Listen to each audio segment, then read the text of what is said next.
Heart beat scan ఒక్క second లోనే world class 640 slide CT scan ఇప్పుడు మీ విస్టా ఇమేజింగ్ బంజారా హిల్స్ లో. హాయ్ హలో నమస్తే, వెల్కమ్ టు ఐ డ్రీమ్స్. నేను మీ మాధురి. షుగర్ వ్యాధి మనకి ఇప్పుడు తరచూ కూడాను 30 ఏళ్ళు నిండిన వాళ్ళలో ఎక్కువగా బాధిస్తున్న వ్యాధి. మరి ఈ వ్యాధిని నియంత్రించుకోవచ్చా? ఒకవేళ వచ్చిన తర్వాత దీన్ని ఎలా కంట్రోల్ చేసుకోవాలి? ఎటువంటి మెడిసిన్స్ యూస్ చేసుకోకుండా ఆ మెడిసిన్స్ని ఆపి, అంటే మెడిసిన్స్ ఎవరైతే యూస్ చేస్తున్నారో ఆ మెడిసిన్స్ ఆపి, లేదు అంటే కంప్లీట్గా మెడిసిన్స్ని పక్కన పెట్టి ఎలా ముందుకెళ్ళాలి? అలాగే ఇంట్లోనే మనకు దొరికిన చిన్న చిన్న వస్తువులతో మనకి షుగర్కి ట్రీట్మెంట్ మనం ఇంట్లోనే ఎలా చేసుకోవాలి, ఇవన్నీ చెప్పడానికి డాక్టర్ శ్రీఎల్ వెంకట్రావు గారు మనతో పాటు ఉన్నారు. ఆయన అడిగి తెలుసుకుందాం. నమస్తే సార్. నమస్తే డాక్టర్ గారు, షుగర్ వ్యాధి ఇప్పుడు 30లో పడ్డారు అంటే వాళ్ళకి మ్యాక్సిమంగా కనిపిస్తున్న ఒక వ్యాధి. అది ఏంటి అంటే జీవనశైలిలో బీపీ షుగర్లు ఎలా అయిపోయాయి అంటే, ఒక బీపీయా షుగరా ఓకే అది కామన్, జలుబు దగ్గు ఎలా వస్తుందో అవి కూడా అంత కామన్ అయిపోయాయి. కాకపోతే అవి లాంగ్ టర్మ్లో మనిషి శరీరం పైన, మనిషి ఆరోగ్యం పైన తీవ్ర ప్రభావం చూపిస్తున్నాయి. మరి అయితే షుగర్ వ్యాధికి సంబంధించి మనకి రివర్స్ షుగర్ని ఎలా చేసుకోవాలి, అలాగే షుగర్ వ్యాధిని ఒక్కసారి మనం డయాగ్నోస్ చేసిన తర్వాత దానికి ఎలాంటి రెమెడీస్ యూస్ చేయాలంటారు? షుగర్ అనేది అది అసలు జబ్బే కాదు, మనం కొనుక్కు తెచ్చుకుందే. మన పూర్వీకులు ఒక తరం ముందుకు వెళ్తే చక్కగా నడిచేవారు. ఆటోలు లేవు, బస్సులు లేవు, నడిచేవారు. నడిచినంతకాలం షుగర్ లేదు కదా. పోయి నడుస్తూ నాకుతో పాటు సైకిల్ దొక్కేవారు. అసలు ఇప్పుడు ఎవరైనా సైకిల్ దొక్కేవాళ్ళు ఉన్నారా? గ్రామాల్లో కానీ పట్టణాల్లో కానీ ఎవరైనా సైకిల్ దొక్కేవాళ్ళు ఉన్నారా? అంతే. ఎక్కడము చివరికి రైతులు, వ్యవసాయ కూలీలు కూడా ఇంటి దగ్గర బయలుదేరి పొలం గట్టు దాకా బైక్ మీద వెళ్ళటం, ఇంకా ధనిక వర్గాలు అయితే కారులో వెళ్తాం. మరి ఇంకా వ్యాయామం ఎక్కడుంది? అంటే మనం కొనుక్కు తెచ్చుకుంది కదా. వ్యవసాయ కూలీలు గతంలో ఇంటి దగ్గర నుంచి పొలం వరకు నడిచి వెళ్ళేవారు. ఈ రోజున వ్యవసాయ కూలీలు ఏమంటున్నారు? అయ్యా ఆటో పెట్టండి, ఆటోలో ఎక్కొస్తామంటున్నారు. అంటే పొలం దాకా ఊరి నుంచి వాళ్ళ ఇంటి నుంచి ఆటోలో, ఆటో కాకపోతే ట్రాక్టర్ పెట్టమంటున్నారు. ట్రాక్టర్ దాంట్లో టైలర్లో ఎక్కి వెళ్తున్నారు, నడకలేదు. కనుక ఒకప్పుడు షుగర్ అంటే ఇదేదో ధనిక వర్గాలకు మాత్రమే వచ్చేది అనుకున్నారు. ఇవాళ కడు పేదలకి, నిరుపేదలకి, కూలీలకు, వ్యవసాయ కార్మికులకు వస్తూ ఉంది. ఎందుకంటే ఇవాళ అంటే పనులు చేయటంలా 30 ఏళ్ళోళ్ళే కాదు సార్, అంతకన్నా తక్కువ ఉన్న ఏజ్ ఉన్న వాళ్ళకి కూడాను ఇప్పుడు షుగర్ అనేది కనిపిస్తుంది. అంటే గరిష్టంగా 30 ఏళ్ళు అనేది ఒక ప్రామాణికం. ఇప్పుడు శ్రామిక వర్గానికి రాదు, ఇది పేదవాళ్ళ జబ్బు కాదు, అబ్బా కోటీశ్వర్ల జబ్బు అనుకునేవారు, అందుకే షుగర్ అనేవారు. ఇప్పుడు ఏమైంది? మరి కూలి పని చేసుకునే వాళ్ళకు కూడా వస్తుంది. ఎందుకు వస్తుంది? ఇంతకుముందు ఏదైనా తవ్వాలంటే చేతిలో పార ఉండేది, పలుగు ఉండేది, గడ్డపార పలుగు ఉండేది. ఇవాళ బరువులు మోసేవారు. ఇప్పుడు ఏమీ లేదు, బరువులు ఎత్తాలంటే మిషను, చేత్తో బరువులు ఎత్తే పని లేదు. వ్యవసాయ పనులన్నీ కూడా యాంత్రీకరణ జరిగింది. అందువల్ల మనము శారీరక శ్రమ లోపించటం వల్ల ఈ షుగర్ ఎక్కడ చూసినా, ఏ ఇంట్లో చూసినా, పట్టణాలు లేదు, నగరాలు లేదు, ధనిక వర్గాలు, పేద వర్గాలు అందరికీ వచ్చేస్తూ ఉంది. ఈ షుగర్ వ్యాధి బరువు అధికంగా ఉన్న వాళ్ళకి వస్తుంది.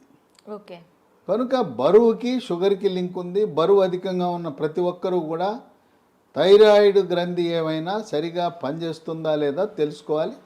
కనుక thyroid test T3, T4, TSH అనే పరీక్ష విధిగా చేయించుకుని, థైరాయిడ్ లోపం ఉన్నప్పుడు థైరాయిడ్ ట్యాబ్లెట్లు వాడితే బరువు తగ్గుతారు. అంటే డయాబెటిక్స్ ఉన్న వాళ్ళందరికీ థైరాయిడ్ వచ్చే అవకాశాలు ఉంటాయంటారా సార్? అంటే ఇప్పుడు ఎట్లయితే షుగరు, బీపీ అన్నదమ్ములో బరువు అధికంగా ఎవరైనా ఉన్నా చాలామంది చెప్తారు, నేను గుప్పిడి అన్నమే తింటానండి, ఇంతలా ఉన్నానేంటి అంటారు.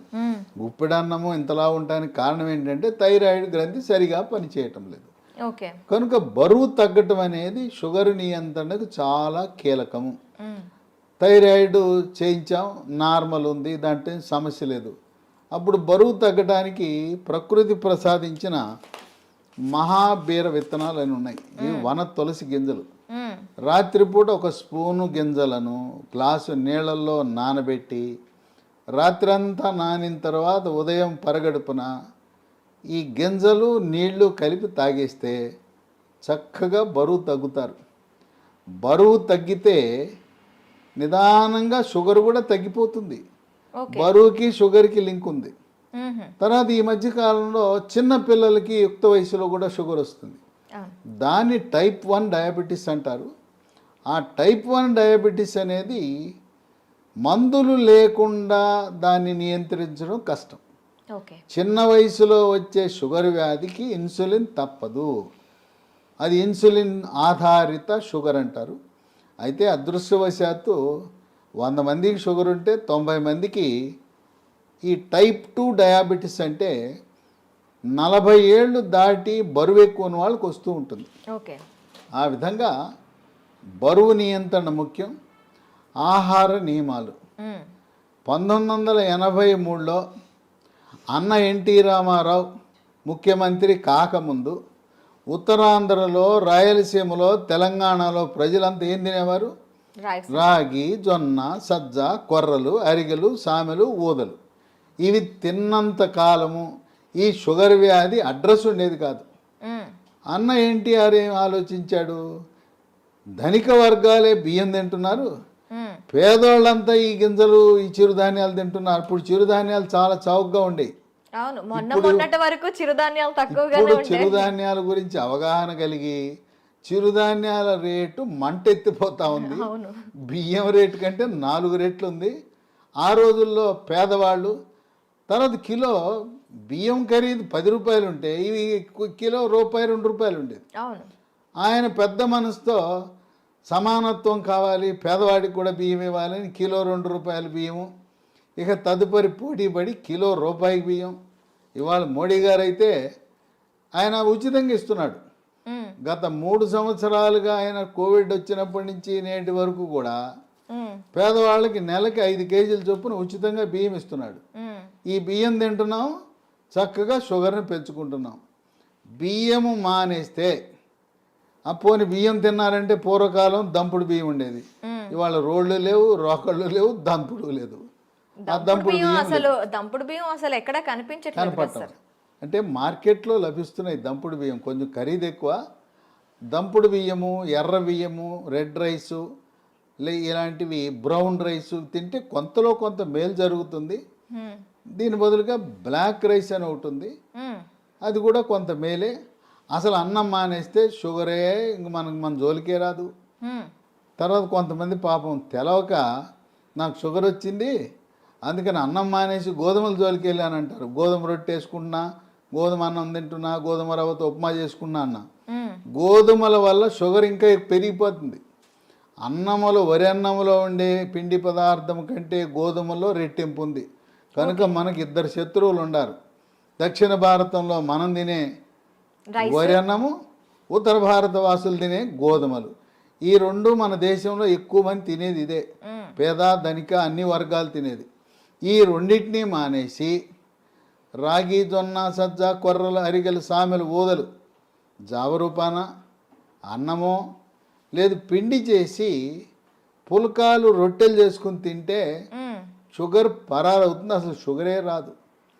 కనుక మనం తీసుకునే ఆహార నియమాలు అనేది చాలా ముఖ్యం. వీటితో పాటు వ్యాయామం చేయాలి. నడక ముఖ్యం. యోగా, ప్రాణాయామము, ధ్యానము, నడక. ఇప్పటికైనా షుగర్ ఉన్నవాళ్ళు మీకు బైక్ ఉండొచ్చు కాక, కారు ఉండొచ్చు కాక, ఉన్న ఒక సైకిల్ కొనండి. కొత్త సైకిల్ ఒకటి కొని తొక్కండి. సైకిల్ తొక్కితే పోనీ బయట తొక్కడం వీలు కాకపోతే ఇప్పుడు కూడా కొంతమంది సైకిల్ స్టాండ్ వేసి ఇంట్లోనే తొక్కుతుంటారు. స్టాండ్ వేసి తొక్కుతుంటారు. సైకిల్ తొక్కితే బరువు తగ్గుతారు, మోకాళ్ళ నొప్పులు తగ్గుతాయి, కండరాల నొప్పులు తగ్గుతాయి, షుగర్ కూడా నియంత్రణలోకి వస్తుంది. మన ఇంట్లో వాషింగ్ మెషిన్ ఎట్లా ఉంటుందో, బట్టలు ఉతికే మెషిన్, టీవీలు ఉంటాయి, గేజర్ ఉంటుంది, అట్టాగే వెయింగ్ మెషిన్ కూడా ఉండాలి. ప్రతిరోజు ఇంట్లో ఉన్న ప్రతి ఒక్కరు కూడా బరువు చూసుకోవాలి. ఇది ఎక్కడా కనపడదు. వాషింగ్ మెషిన్ కొన్నవాళ్ళు వెయింగ్ మెషిన్ ఎంత ఉంటుంది చూడండి. వెయింగ్ మెషిన్తో మరీ ముఖ్యంగా షుగర్ ఉన్నవాళ్ళు వెయింగ్ మిషన్ తప్పనిసరి. దాంతోపాటు ప్రతిరోజు మన షుగర్ ఎంత ఉందో చూసుకునే చిన్న పెద్ద ఖరీదు ఉండదు, 700 రూపాయలు గ్లూకోమీటర్ అనే పరికరము, దాంతో చూసుకోవాలి. అట్లాగే షుగర్ నియంత్రణ గత 3 నెలలుగా ఎలా ఉన్నది అని చేసే ఒక పరీక్ష ఉన్నది, దాని పేరు HbA1c పరీక్ష. ఆ పరీక్ష 3 నెలలకు ఒకసారి చేసినప్పుడు 7 కంటే తక్కువ ఉంటే నియంత్రణ బాగున్నది అని అర్థమవుతుంది. ప్రతి మంత్లో కూడా చేస్తారా సార్ ఇది? కాదు, 3 నెలలకు ఒకసారి చేయాలి. ఓకే, ప్రతి నెల అవసరం లేదు, 3 నెలలకు ఒకసారి. మా ఇంటి పక్కనే ల్యాబొరేటరీ ఉందని గ్లూకోమీటర్ కొంట మాత్రం మానకూడదు. మన ఇంటి పక్కన ల్యాబొరేటరీ ఉంటే HbA1c పరీక్ష చేయించుకోండి. ఈ చిరుధాన్యాల గురించి చెప్పాను. చిరుధాన్యాలతో చేసే బిస్కెట్లు, చాక్లెట్లు అందుబాటులోకి వచ్చినాయి. లీ హెల్త్ అనే కంపెనీ వాళ్ళు మిల్లీ కుక్కీస్ అని బిస్కెట్లు తయారు చేశారు. ఓకే, ఇవి 3 పూట్ల 3 తినచ్చు. ఈ బిస్కెట్లు తింటే షుగర్ పెరగదు. అట్లాగే చాక్లెట్ రూపాన మిల్లీ న్యూట్రీ బార్ అని, ఇవి తయారు చేసేది కేంద్ర ప్రభుత్వ అధీనంలో ఉండే సంస్థ, మార్కెటింగ్ చేసేది లీ హెల్త్ అనే కంపెనీ. ఓకే, ఇవి కూడా షుగర్ ఉన్న వాళ్ళు తినటం చాలా మేలు జరుగుతుంది. ఇవి కావాల్సిన వాళ్ళకి ఒక నంబర్ ఇస్తాను, వాళ్ళకి ఫోన్ చేయండి. 9502897374 ఓకే, 9502897374. ఓకే. కనుక ఈ చిరుధాన్యాలు ఈరోజు మనకు చాలా కీలక పాత్ర పోషిస్తున్నాయి. చిరుధాన్యాలు నమ్ముకోండి, షుగర్కి అసలు మందులు అవసరం లేదు. అయితే ఇంట్లో మనకి ఏమైనా ఉన్నాయా సార్ చిట్కాలు? ఇంట్లో చిట్కాలు ఉన్నాయి. మీకు ఎవరైనా మీకు కొన్ని లక్షణాలు కనపడినప్పుడు ఒంటి మీద నల్లటి రంగు, మెడ ముందు బాగా నల్లగా అవుతుంది, లేదా కంటి మీద రెప్పల మీద కురుపులు, మూత్రంలో చీమకణాలు, మహిళలకైతే తరచుగా వైట్ డిశ్చార్జ్ తెలిపోవటం, ఇలాంటి లక్షణాలు కనపడి షుగర్ పరీక్ష ఏమి తినకుండా చేయించినప్పుడు షుగర్ మొట్టమొదటిసారిగా బయటపడితే మీరేమి నిరాశ నిస్పృహకు గురవద్దు. అసలు ముందు డాక్టర్ రాసేస్తాడు, పేజీ నిండా రాసేస్తాడు మందులు, రాంచుకోండి. ఆయన కొనమంటే సార్ డబ్బులు లేవండి తర్వాత కొంటానండి, ఎందుకంటే డాక్టర్ రాసి ఇచ్చినాక నా మందుల షాప్ ఉంది అక్కడే కొని అంటాడు. మీరు ఆయన ఎందుకు ఇబ్బంది పెట్టడం? నేను వాడనంటే బాధపడతాడు, డాక్టర్ రాసిస్తాడు, మీరు వాడద్దు, మందులు కొనద్దు, డబ్బులు లేవని చెప్పండి, అప్పు ఇస్తానంటే అప్పు తీసుకోనని చెప్పండి. అసలు మందులే అవసరం లేదు. టైప్ 2 డయాబెటీస్ కొత్తగా బయటపడితే మందులు లేకుండా నియంత్రించవచ్చు. బరువు తగ్గండి, ఆహార నియమాలు పాటించండి. నేను చెప్పినట్టుగా అన్నముకి గోధుమలకు స్వస్తి పలికి మనం కేవలం చిరుధాన్యాలు మాత్రమే వాడుతూ ఇంట్లో వాడుకోవటానికి 10 రకాల గృహ వైద్యాలు, చిట్కా వైద్యాలు, హోమ్ రెమెడీస్ ఉన్నాయి. 10 అవసరంలా. మీకు నచ్చినవి మెచ్చినవి 1, 2, 3 చూసుకోండి. మీకు ఏది బాగుంటే వాడండి. బ్రహ్మాండంగా ట్యాబ్లెట్లు లేకుండా, ఇన్సులిన్ లేకుండా 100కి 100 పాళ్ళు షుగర్ నియంత్రణ అవుతుంది. అంతేకాదు మాకు తెలవకుండా పిచ్చాళ్ళలాగా మేము మొదలెట్టేసామండి, డాక్టర్ గారు రాసి ఇచ్చాడు, గత 3 ఏళ్ళగా 4 ఏళ్ళగా మేము వాడుతున్నామంటే 5 సంవత్సరాలుగా ట్యాబ్లెట్ వాడుతున్న వాళ్ళకు కూడా షుగర్ని రివర్స్ చేయొచ్చు, డయాబెటీస్ని రివర్స్ చేయొచ్చు. ఇది వైద్య పరిశోధనలో నిర్ధారించడం జరిగింది. ఇక 15-20 ఏళ్ళు ఉంటే డోస్ తగ్గించవచ్చు, ట్యాబ్లెట్ల డోస్ తగ్గించవచ్చు, ఇన్సులిన్ డోస్ తగ్గించవచ్చు, కానీ పూర్తిగా మానలేం. గృహ వైద్యాలు 10 ఉన్నాయి. మొట్టమొదటిది తమలపాకు. తమలపాకు పొద్దున ఒక 2 తమలపాకులు, రాత్రి ఒక తమలపాకులు, ఉట్టిది నవలాలి, దాంట్లో ఏం వేసుకోకూడదు. ఇక 2 మెంతిపొడి. ఉదయం 1 స్పూను మెంతిపొడి, రాత్రి 1 స్పూను మెంతిపొడి నీళ్ళలో కలుపుకొని తాగాలి. మెంతులు రాత్రిపూట నానబెట్టి నానిన మెంతులను నవిలేస్తూ ఆ నీళ్ళను కూడా తాగుతారు కొంతమంది. ఇదే కాకుండా మెంతులు 250 గ్రాములు, వాము 100 గ్రాములు, నల్ల జీలకర్ర 50 గ్రాములు, ఈ 3టిని విడివిడిగా దోరగా వేయించి చల్లారిన తర్వాత 3టిని కలిపి మిక్సీలో వేయాలి. పొడిని ఒక సీసాలో పెట్టుకుని ఉదయం 1 స్పూను, రాత్రి 1 స్పూను, అంటే దీంట్లో వేయవలసింది మెంతులు 250 గ్రాములు, వాము 100, జీలకర్ర మామూలు జీలకర్ర కాదు, నల్ల జీలకర్ర. నల్ల జీలకర్ర 50 వాడితే కొంచెం చేదు ఉంటుంది కానీ బ్రహ్మాండంగా పనిచేస్తుంది. కేవలం మెంతిపొడే కాకుండా ఈ 3 కలిపితే ఇక ఏ ట్యాబ్లెట్ అవసరమే ఉండదు. ఓకే. ఇక 3 ఇన్సులిన్ మొక్కలు దొరుకుతాయి. ఉదయం 1 కానీ 2 కానీ మీ అవసరాన్ని బట్టి గ్లూకోమీటర్ పరీక్షను బట్టి ఉదయం 1-2 ఆకులు, రాత్రి 2 ఆకులు నవిలేయటమే. ఇంట్లో మొక్కలు పెట్టుకోండి, కుండీలో కూడా పెట్టుకోవచ్చు. ఓకే. నేల లేకపోయిన వాళ్ళు, అపార్ట్మెంట్ వాళ్ళు కూడా కుండీలో పెట్టుకోండి, ఇన్సులిన్ మొక్కను పెంచుకోండి. అవి మీ షుగర్ని నియంత్రిస్తాయి. ఇక 4 మన గ్రామాల్లో ఎక్కడ చూసినా జామ ఆకులు ఉంటాయి, జామ చెట్లు ఉంటాయి.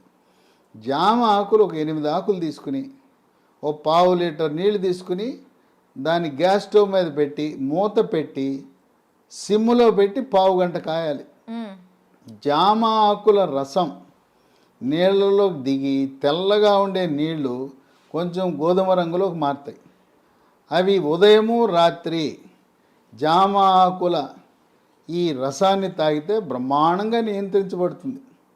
ఇక 5 జామ ఆకులు ఎలా వాడామో, మామిడి ఆకులు 8 జామ ఆకులు బదులు 8 మామిడి ఆకులు ఉదయము రాత్రి వాడండి. ఇంకొక వరుస ఏంటంటే సోమవారం నాడు మీరు జామ ఆకులు వాడితే మంగళవారం మామిడి ఆకులు, రోజు మార్చి రోజు ఒక ఆకు వాడుతూ ఉండండి. లేదు ఇంకా కావాలంటే 3వ రోజు ఇన్సులిన్ ఆకులు వాడండి. ఇంకా నేను చెప్పాల్సిన అవసరం లేదు. ఒకసారి మీకు సూచిస్తే నాకంటే ఎక్స్పర్ట్లు మీరు ఈ చిట్కాలను ఎలా వాడాలి అనేది నేను చెప్పాల్సిన అవసరం లేదు. మీరే ఇంకా 10 మందికి చెప్పగలుగుతారు. ట్యాబ్లెట్ అవసరం లేదు. చిట్కాల గురించి మీరే ఇంకా మీ స్వీయ అనుభవాన్ని 10 మందికి పంచివ్వగలుగుతారు. ఓకే. ఇక 6 కాకరకాయ. మ్మ్. కాకరకాయ రసము ఉదయము రాత్రి కొన్ని సందర్భాల్లో కాకరకాయ దొరకవు సీజన్ బట్టి. కాకరకాయ రసం కూడా షుగర్ని బాగా నియంత్రిస్తుంది. కాకరకాయ దొరకకపోతే హిమాలయ కంపెనీ వాళ్ళు కరేలా అనే ట్యాబ్లెట్ తయారు చేశారు కాకరకాయ నుంచి. మ్మ్. ఉదయం 1 ట్యాబ్లెట్, రాత్రి 1 ట్యాబ్లెట్ వేసుకోవచ్చు. అమ్మో మెంతిపొడి నేను తినలేకపోతున్నానండి, చేదుగా ఉంటుందని అనే వాళ్ళకి ఇదే హిమాలయ కంపెనీ వాడు మేతి అని ఒక ట్యాబ్లెట్ తయారు చేశాడు. దాని పేరు మేతి. కంప్లీట్ గా మనకి ఆయుర్వేద ప్రోడక్ట్స్ ఇవి. అది పొద్దున 1 ట్యాబ్లెట్, రాత్రి 1 ట్యాబ్లెట్, మెంతుల నుంచి చేసిన ట్యాబ్లెట్ వేసుకుంటే షుగర్ నియంత్రణ జరుగుతుంది. ఓకే. ఇక 7 ఆకాశ పండు, షుగర్ బాదం, స్కై ఫ్రూట్. ఇవి భారతదేశంలో లక్షలాది మంది వాడుతున్నారు. మ్మ్. ఇదేంటి ఆకాశ పండు అని పేరెట్టారు ఎందుకంటే పెద్ద చెట్టు 100 అడుగులు ఎత్తి పెరుగుతుంది. మ్మ్. దీనికి కాయ రాగానే కాయ నేలంక చూడకుండా పైకి చూస్తుంది. ఓకే. ఆ కాయ పైకి చూస్తుంది కనుక దీని ఆకాశం వెంక కాయ చూస్తుంది కనుక ఆకాశ పండు అని. ఇది షుగర్ని తగ్గిస్తుంది కనుక షుగర్ బాదం అని పెట్టారు. మ్మ్. ఇవి గింజలు లభిస్తాయి. 2 గింజలు, పొద్దున 1 గింజ, రాత్రి 1 గింజ. ఆకాశ పండు యొక్క గింజ పై నుండే గోధుమ రంగు పొరను తొలగించి తెల్లగా ఉంటుంది లోపలికి. ఆ గింజని ట్యాబ్లెట్ మింగినట్టు మింగాలి. అది ఏమన్నా నవిలారా, కషాయమే. మ్మ్. అంత చేదు అధికంగా ఉంటుంది. దీనివల్ల అనేక మంది ప్రయోజనం పొందారు. ఓకే. ఇక 8 పన్నీర్ పూలు విత్తనాలు అని ఉంటాయి. వీటిని 15 విత్తనాలు రాత్రిపూట 1 గ్లాసు నీళ్ళలో వేసి నానబెట్టాలి. మ్మ్. పొద్దున్నే చింతపండు నుంచి మనం పులిహార చేసుకోవడానికి చింతపండు రసం ఎలా తయారు చేస్తాం, పిసుకుతామా? మ్మ్. అలా గింజలు పిసికేస్తే రసం వస్తుంది. రసం వచ్చిన తర్వాత వడపోసి ఆ నీళ్లు తాగితే బ్రహ్మాండంగా పన్నీర్ పూలు ఈ రసంతో కూడా షుగర్ నియంత్రణ బాగా జరుగుతుంది. 9 పనస పొడి. మ్మ్. దోరగా పండింది. పచ్చిదేమో పనసపండు ఆకుపచ్చ రంగు, పండితే పసుపు రంగు ఉంటుంది. మధ్యస్థంగా ఉండే పనస పండు తొనలని వాటిని గింజ తీసి తొనలు ముక్కలు ముక్కలుగా చేసి ఆ తొనల ముక్కలను ఎండబెట్టి పొడి చేసి మ్మ్. ఉదయము మధ్యాహ్నము రాత్రి ఒక్కొక్క పూట 30 గ్రాముల చొప్పున టిఫిన్లోను అన్నంలోను 3 పూట్ల వాడితే ఇవి ట్యాబ్లెట్ లాగా పనిచేస్తాయి. పనస పొడి మాకు ఈ ఓపిక లేదండి, పనసకాయలు తెచ్చుకోలేము, ఎండబెట్టుకోలేమనే ఒకరికి అమెజాన్లో ఇది దొరుకుతుంది. దీన్ని జాక్ ఫ్రూట్ అంటారు. జాక్ ఫ్రూట్ 365 అనే బ్రాండ్తో పనస పొడి లభిస్తుంది. అది కొని వాడుకోవచ్చు. ఓకే. ఇక 10 వేప చెట్లు ఎక్కడ పడితే అక్కడ ఉంటాయి. వేప ఆకులు వాటిని వేప ఆకు నుంచి బెరడు నుంచి వేరు వరకు కూడాను అన్ని మంచి పనిచేస్తాయి. ఔషధ వేప ఆకుల వినియోగం ఉదయము రాత్రి వేప ఆకులు నవిలేస్తే, అంటే ఇక్కడ మనం ఒకటి గమనించాలి, షుగర్ తీగ ఉంటుంది కదా, తీయటి జబ్బు మనకు వచ్చింది, మనం విరుగుడు ఏమేస్తున్నాం, చేదేస్తాం. తీయదానికి తీయని జబ్బుకి చేదు మందులు వేస్తున్నాం, చేదు చిట్కాలు వాడుతున్నాం. చూడండి, అన్నీ కూడా ఏది చూసినా చేదు కషం. అదేమో షుగర్ జబ్బు, షుగర్ని తీపిని చేదుతో విరుగుడు విధంగా మనం చేస్తున్నాం. కనుక షుగరు వచ్చిందని ఏమీ దిగులు పడద్దు. మీ యొక్క వైవాహిక జీవితానికి కానీ పిల్లలు పుట్టడానికి కానీ ఎటువంటి ఇబ్బంది ఉండదు. కొంతమందికి ఒక అనుమానం ఉంటుంది, అమ్మాయికి చిన్న వయసులోనే షుగర్ వచ్చిందంట, పెళ్లి చేసుకుంటే నా వారసులు పుడతారో లేదో అని అనుమానం ఉంటుంది. చిన్న వయసులో టైప్ 1 డయాబెటీస్ వచ్చిన మగవ పిల్లలు కానీ ఆడపిల్లలను కానీ ఎటువంటి సంకోచము లేకుండా వివాహం చేసుకోవచ్చు. ఓకే. సంసార జీవితానికి కానీ పిల్లలు పుట్టడానికి కానీ ఎటువంటి ఆటంకము కాదు. చిన్న వయసులో ఉంటే ఇన్సులిన్ కావాలి, పెద్ద వయసులో బయటపడితే మన ఆహార నియమాలు, గృహ వైద్యాలు, బరువు తగ్గటము, వీటితో సంపూర్ణంగా నియంత్రించవచ్చు. ఈ వీడియోని 10 మందికి షేర్ చేయండి. ఈ సమాచారం మీలోనే దాచుకోకుండా మీ సోషల్ మీడియా ద్వారా, మీ వాట్సాప్ ద్వారా, మీ స్నేహితులకు, బంధువులకి, తెలిసిన వాళ్ళందరికీ కూడా దీన్ని షేర్ చేసి దీన్ని పంపించి అందరూ దీనివల్ల ప్రయోజనం పొందేలా ఒక సందేశం వెళ్ళాలి. షుగర్ వ్యాధి ఉంటే దిగులు చెందవద్దు, షుగర్ వ్యాధిని చేదు వస్తువులతో మనం తిప్పి కొట్టచ్చు అనే సందేశం సమర్థవంతంగా మనం ప్రచారం చేద్దాం. Okay sir, thank you very much. చూసారు కదా, ప్రతి ఇంట్లో కూడా షుగర్ బారిన పడి బాధపడుతున్న వాళ్ళు చాలామంది ఉంటారు. వాళ్ళందరికీ కూడాను ఈ సమాచారం అనేది ఖచ్చితంగా అందాలని ఐ డ్రీమ్ తరపున కోరుకుంటున్నాం. మరొక అంశంతో మీ ముందుకు వస్తాం. Stay with us.